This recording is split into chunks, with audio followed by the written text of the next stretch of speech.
নামাজ আদায় করে না, সে কি বেনামাজ।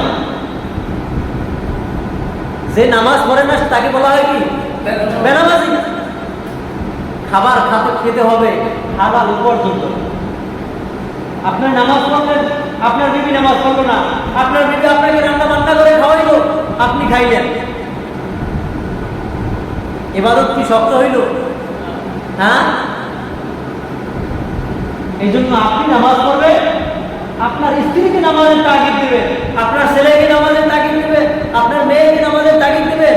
অর্থাৎ কিয়ামতের ময়দানের জন্য আল্লাহর কাছে আপনি পার পাইতে পারেন। আল্লাহ, আমার দায়িত্ব আমার জায়গা থেকে আমি যথাযথভাবে আমি পালন করছি। আপনি কি আপনার নিজের দায়িত্ব যথাযথভাবে পালন করবেন? মানো বা না মানো সেটা বলবো কার সাথে? আল্লাহর সাথে। হুজুরেরা বয়ান করার পরে বলে কি ওমা আলাইহি ইল্লাল্লাহ, আমার দায়িত্ব আমি পালন করলাম, এবার তোমার পালা, তোমার দায়িত্ব তুমি পালন করো।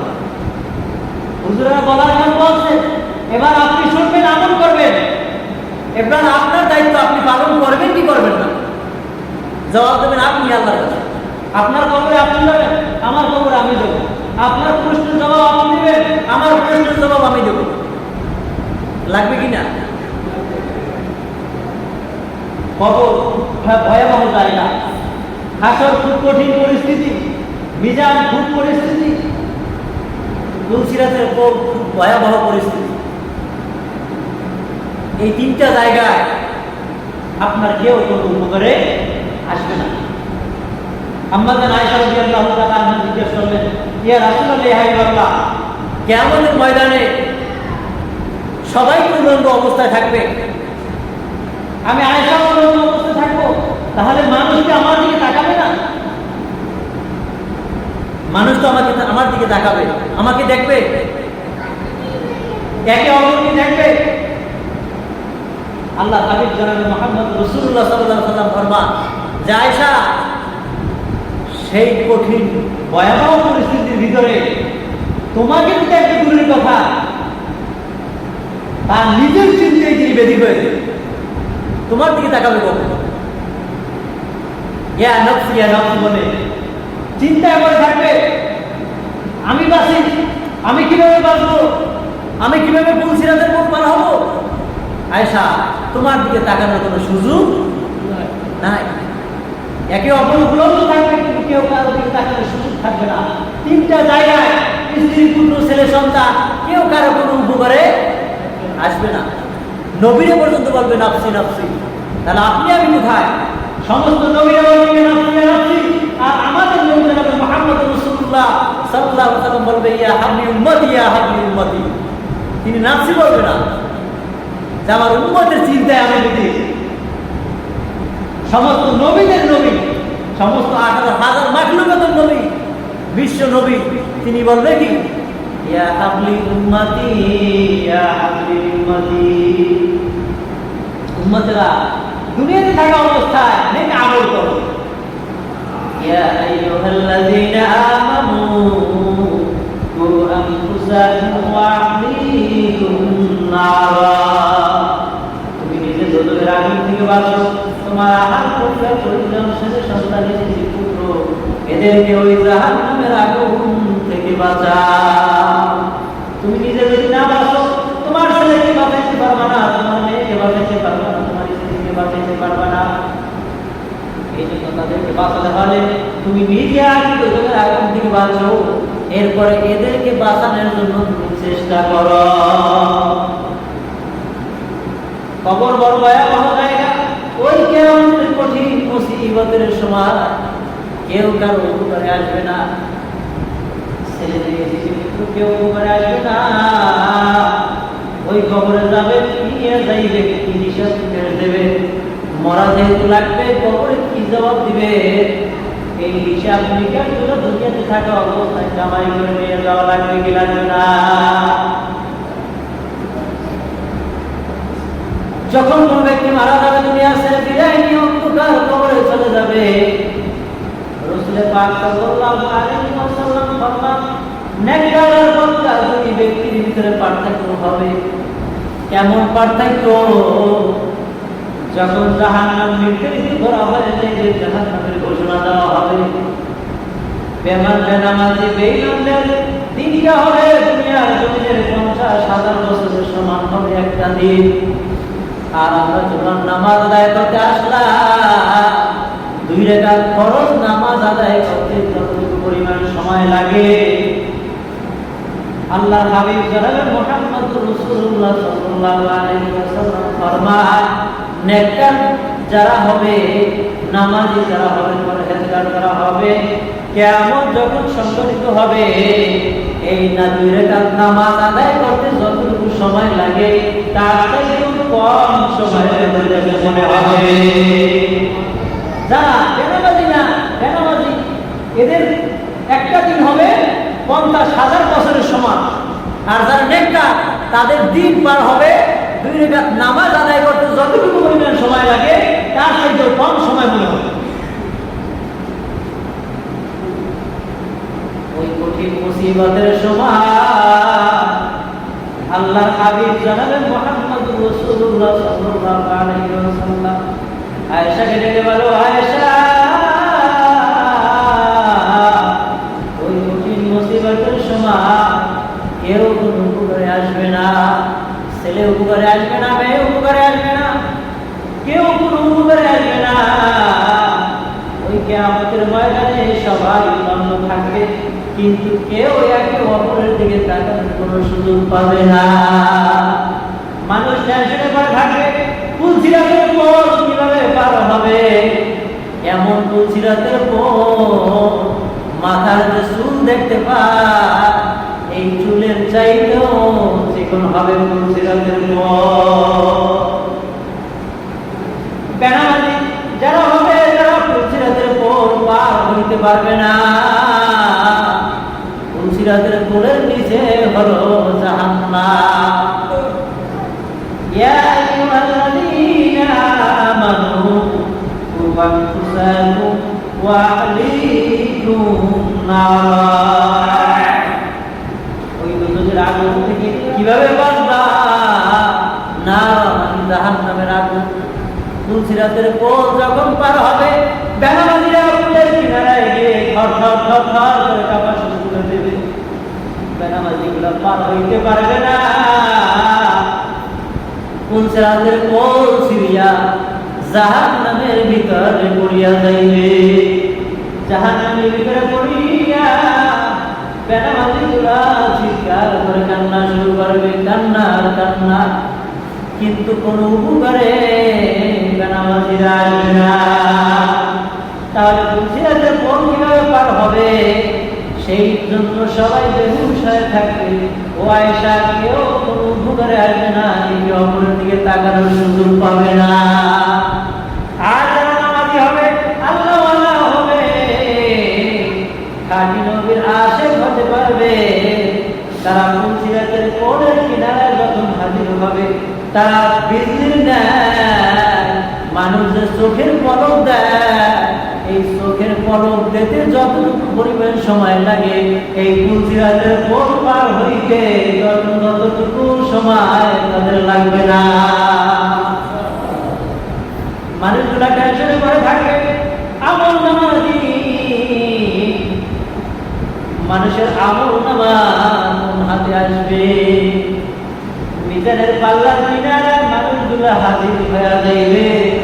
মিজানের পাল্লায় যখন ওজন করা হবে, মিজানের পাল্লা হালকা হয় নাকি মিজানের পাল্লা ভারী হয়ে যায়? এই জন্য টেনশনে মানুষগুলো বেশি হয়ে যাইবে। মানুষগুলা টেনশনে পড়িয়া থাকবে। মানুষগুলা হাউ মাউ করে কান্না শুরু করে দেবে।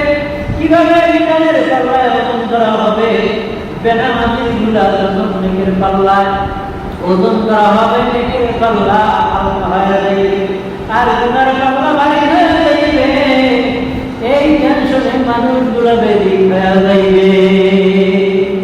আর নামাজ বেশি হবে, তাদের নেকির পাল্লা ভারী হয়ে যাইবে, আর গুনার পাল্লা হালকা হয়ে যাইবে। মানুষগুলা আমল নামার জন্য বেহুশ হয়ে থাকবে, বেদিক হয়ে যাইবে। কোন হাতে আমল নামা আসে? আমার আমল নামা সামনের দিক হাতে আসে কিনা, না জানি আমার আমলনামা পিছন দিকে বাম হাতে চলে আসে।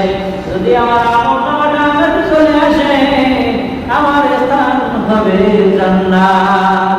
আর পিছন দিকে যদি আমার আমলনামা বাম হাতে আসে, তাহলে আমার স্থান হবে জাহান্নাম। এই আসলে মানুষগুলা যদি হয়ে যাইবে। ও আয়েশা, কেউ একে অপরের দিকে তাকানোর কোনো সুযোগ পাবে না।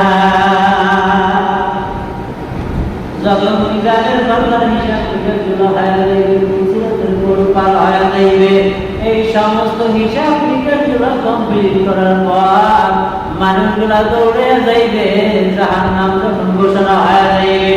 মানুষগুলা জাহান্নামে যখন নির্ধারিত করা হবে, আল্লাহ পাক রব্বুল আলামিন যখন জাহান্নাম ঘোষণা দিয়ে দেবে, মানুষগুলা দৌড়াইবে জাহান্নাম তাদেরকে তাড়া করা শুরু করে দিবে। জাহান্নাম যখন পূর্ব দিক থেকে দৌড়ানো শুরু করবে, মানুষগুলা দৌড়াইয়ে দৌড়াইয়ে পূর্ব প্রান্তরে রইবে। পূর্ব প্রান্ত থেকে যখন জাহান্নামকে হ্রাস করিয়া ফেলাইবে, মানুষগুলা দৌড়াইতে দৌড়াইতে দক্ষিণ প্রান্তরে চলিয়া যাইবে। আবার যখন জাহান্নাম দক্ষিণ প্রান্ত থেকে যখন তারা দিবে, ওই মানুষগুলা দৌড়াইতে দৌড়াইতে উত্তর প্রান্তরে চলে যাইবে। উত্তর প্রান্ত থেকে আবার যখন মধ্যবর্তী স্থানে চলে আসবে, মানুষগুলা টেনশনে পড়িয়া থাকবে। কি উপায়, কি উপায়, নফসি নফসি বলে কান্না শুরু করবে। ইয়া নফসি বলে কান্না শুরু করবে। আমরা কিভাবে বাঁচবো জাহান্নামের আগুন থেকে? আমরা নামাজ পড়ি না, দুনিয়ার খেল তামাশা করে থাকি, তাসে আড্ডায় করে থাকি, টিভি সিনেমায় করে থাকি, দুনিয়ার কাজকর্মের ভিতরে লিপ্ত হয়ে থাকি, নামাজ আদায় করি না। ওই জাহান্নাম কেমন নির্ধারিত করা হবে? ওই কিয়ামতের ময়দানে যখন জাহান্নাম নির্ধারিত করা হবে, আপনার আমার কেমন পরিস্থিতি হবে একটুখানি চিন্তা ভাবনা করিয়া তারপরে ওই মাওলার অন্ধকার কবরের দিকে রওনা করিয়ে মানুষগুলা টেনশনে পড়িয়া আমাদের নবী আদম আলাইহিস সালাতু ওয়াস সালাম, জাতির পিতা আদম আলাইহিস সালাতু ওয়াস সালামের কাছে দৌড়াইয়া ডাকিয়া আমাদের জাহান্নাম নির্ধারিত করা হয়ে গেছে। ও আদম, আমাদেরকে বাঁচা, আমাদেরকে ওই জাহান্নামের আগুন থেকে বাঁচা। আদম আলাইহিস সালাতু ওয়াস সালাম বলবে, সোকান সোকান, দূর হয়ে যাও, দূর হয়ে যাও, আমি বাঁচাইতে পারবো না। আল্লাহ পাক রব্বুল আলামিন আমার সাথে কেমন আচরণ করবে আমি নিজেই জানি না। সোকান, দূর হয়ে যাও, দূর হয়ে যাও। আদম নবী সুপারিশ করবে না। আদম আলাইহিস সালাতু ওয়াস সালাম থেকে বলবে, শোনো শোনো, আমার দ্বারা সম্ভব না, কারণ আমি জাহান্নামের ভিতরে যখন আমার জান্নাতের ভিতরে আমি যখন ছিলাম, একটা ভুল করি আমি গন্ধফল খাইয়া ফেলাইছিলাম। আল্লাহ পাক রব্বুল আলামিন আমার সাথে কেমন আচরণ করবে আমি নিজেই জানি না। বরং তোমরা দৌড়ে যাও আল্লাহর পয়গম্বর মুসা আলাইহিস সালামের কাছে চলিয়া যাও। মানুষগুলা দৌড়াইতে দৌড়াইতে পয়গম্বর মুসা আলাইহিস সালামের কাছে যাইবে। ও পয়গম্বর মুসা, আল্লাহ রব্বুল আলামিন রাগান্বিত হইয়া আমাদের জাহান্নামের ঘোষণা দিয়ে দিয়েছে। ও মুসা, আমাদেরকে জাহান্নামের আগুন থেকে বাঁচা। মুসা বলবে, না না, আমি পারবো না। সোকান সোকান, দূর হয়ে যাও, আমার দ্বারা সম্ভব না। আল্লাহ পাক রব্বুল আলামিন আমার সঙ্গে কেমন আচরণ করবে আমি পয়গম্বর মুসা জানি না। আমি রাগের মাথায় এক ব্যক্তিকে একটা থাপড় মারলাম, একটা সুপার দেওয়ার কারণে ওই ব্যক্তি জায়গায় মারা যায়, আমি বলতে পারলাম না। আমি বুঝতেও পারি নাই যে একটা থাপড়ে মানুষ মারা যাইবে। আল্লাহ পাক রব্বুল আলামিন আমার সঙ্গে কেমন আচরণ করবে আমি পয়গম্বর মুসা জানি না।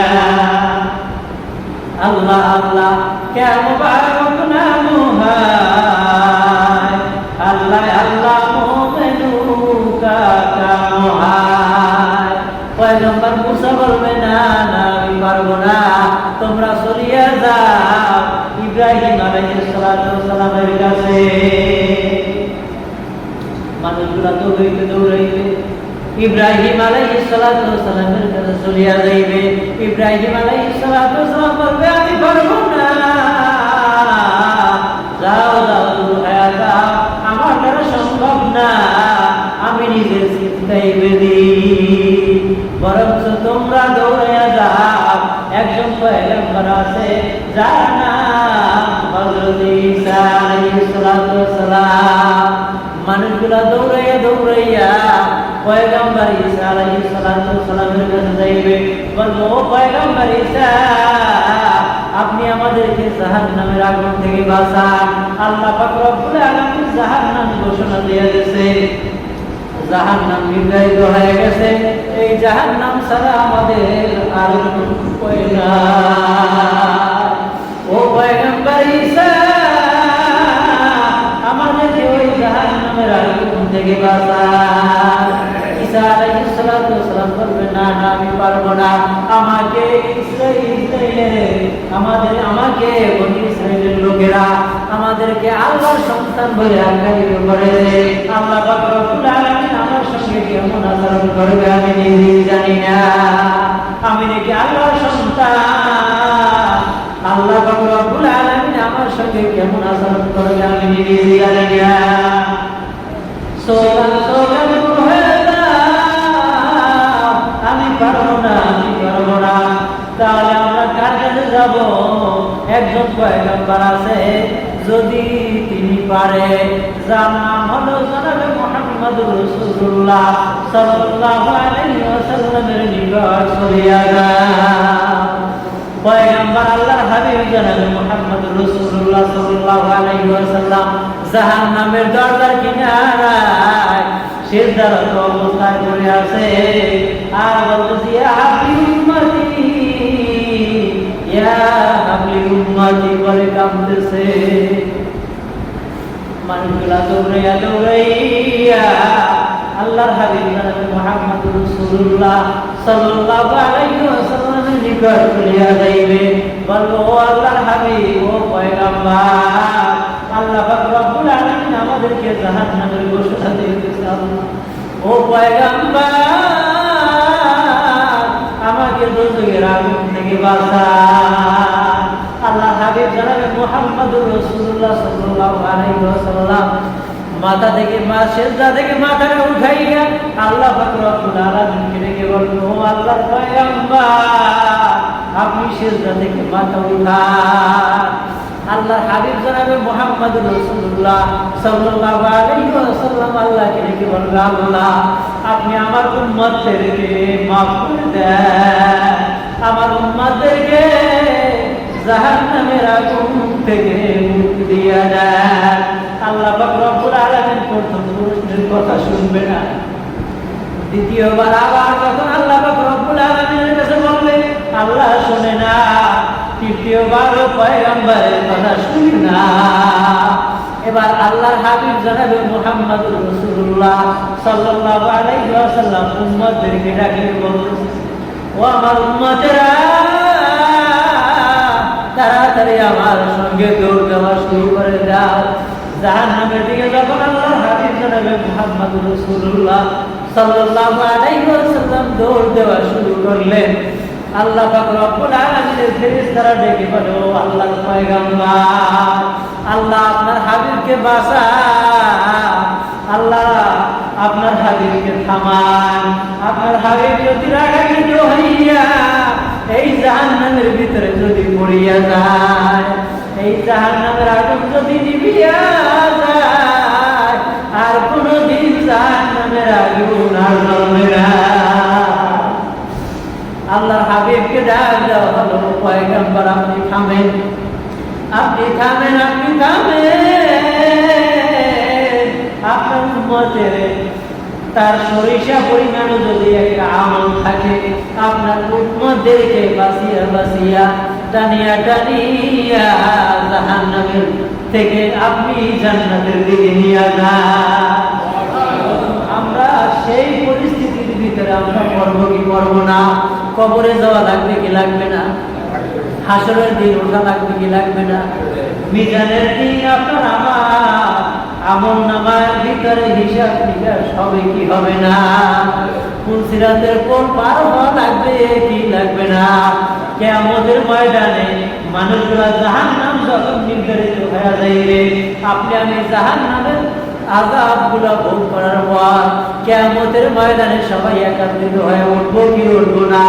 জাহান্নাম যখন নির্ধারিত করা হবে, ওই কঠিন মুসিবতের সময় আপনি আমি পার হওয়ার জন্য দৌড়াইতে থাকবো। এই কঠিন পরিস্থিতিগুলো আপনার আমার সবার হবে কি হবে না? এই জন্য এত কষ্ট না করিয়া আমরা মৃত্যুর পরে কবর থেকে শান্তিতে দিন পার করতে চাই কি চাই না? রাজি আছেন ইনশাআল্লাহ? কারা কারা এই দুনিয়াতে থাকা অবস্থায় মৃত্যুর পরে কবরে যাইয়া, আমরা প্রথমে কবরে যাইয়া আমরা জান্নাতের আশা চাই কি চাই না? কারা কারা রাজি আছেন? কাকে মারি আল্লাহকে দেখাইবে। আল্লাহ যারা হাত লাগাইলো এরা যেন মৃত্যুর পরে কবরে যাওয়ার সঙ্গে সঙ্গে কবরটা জান্নাতের বাগান হয়ে যায়। আর ওই কিয়ামতের ময়দানে আপনার আমার জন্য বিনে হিসাবে আল্লাহ পাক রব্বুল আলামিন জান্নাত নির্ধারিত করে দেয়। আল্লাহ পাক রব্বুল আলামিন যেন সেই তৌফিক আমাদেরকে দান করেন। এই জন্য কঠিন মুসিবতের সময় কিয়ামতের ময়দানে আপনার আমার জন্য যেন নাজাতের জন্য সুপারিশ করা যেন না লাগে। আমরা সেইটা চাই কি চাই না? মৃত্যুর পরে কবরে যাইয়া যদি হিসাব নিকাশগুলো সহজ হয়ে যায়, এমন ঘুম দিবে। অনেকের বাবা দাদা চলে গেছে, গেছে কি যায় না? বছরের পর বছর চলে যাইতেছে। হ্যাঁ, যাইতেছে কিনা? আদম আলাইহিস সালাম থেকে শুরু করে আজ পর্যন্ত আমাদের পিতা মাতা প্রত্যেকের চলে গেছে কি যায় না? তাহলে আদম আলাইহিস সালাম থেকে শুরু করে আজ পর্যন্ত কিয়ামত এখন পর্যন্ত শুরু হয়েছে। তাহলে তারা কবরে আসে না?